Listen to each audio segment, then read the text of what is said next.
Hello friends, नमस्कार। जय जगन्नाथ। आज पवित्र रथयात्रा उपलक्षे मो तरफ मोर पूरा परिवार तरफ आपण को अनेक अनेक शुभेच्छा और शुभकामना।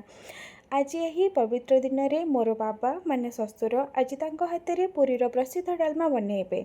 वीडियो को स्किप न करके आपण माने लास्ट पर्यंत देखंतु।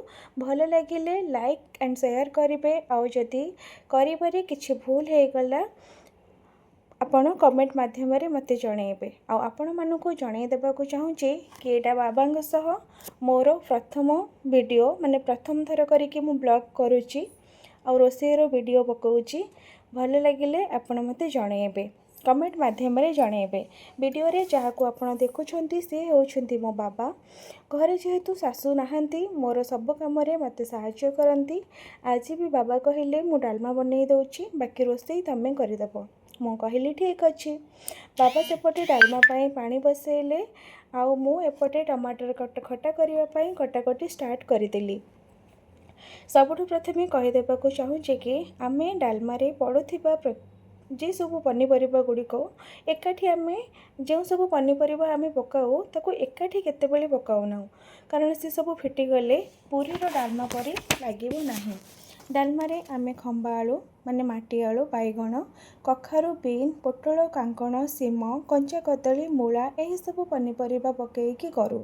किंतु ऋतु हिसाब रे जहाँ सब घरे आमर पनीपरिबा थिला आमे सेही थिरे प्रस्तुत करिछु आज डालमा।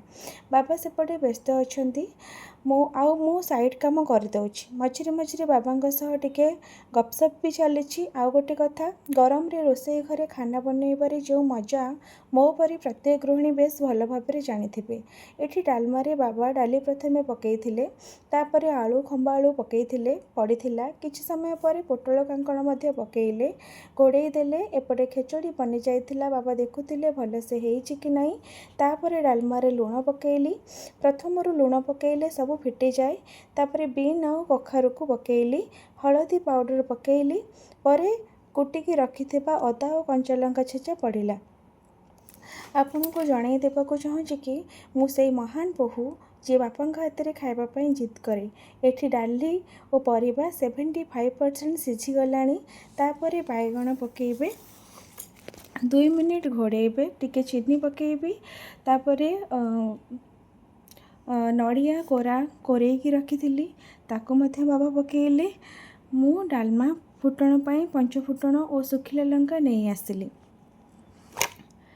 एटी देखंतु स्क्रीन रे मु देखेबी फुटण और कंचा लंका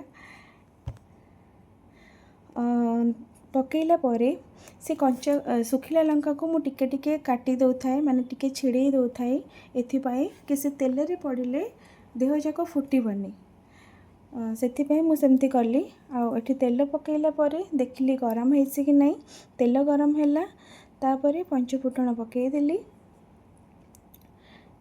पंच फुटण भल भाव भाजी सारा पर सुखिला लंका पंच फुटण भल से भाजिला परे ताको डालमा रे पकई देली। देखंतु केते बढ़िया देखा जिवो डालमाटा। एबे डालमा तो देखिया ପାଇଁ बहुत सुंदर लागिवो, आपण देखंतु। किंतु खाइबा कथा आपण यही प्रोसेस रे बनइबे। जदि भल लागिला आपण मते कमेंट माध्यम रे जणाइबे। प्लीज जदि मोर किछि भूल हे होची आपण केही गाली करिबेनी कि केही खराब भाबिबेनी। ए देखंतु केते बढ़िया से देखा जाउची डालमा। डालमा रे बघरा हे गला। तापरे आमे भाजी के रखिथिबा सुखिला लंका आउ जीरा को ताको दिया हे जिवो, ता पाउडर पड़िबो, तापरे धनिया पत्र पड़िबो। पुणी रेडी हे गला मो पुरीर प्रसिद्ध डालमा। पूरी प्रसिद्ध डालमा। भल लागिले लाइक शेयर कमेंट करिवे, मो चैनल को सब्सक्राइब करिवे।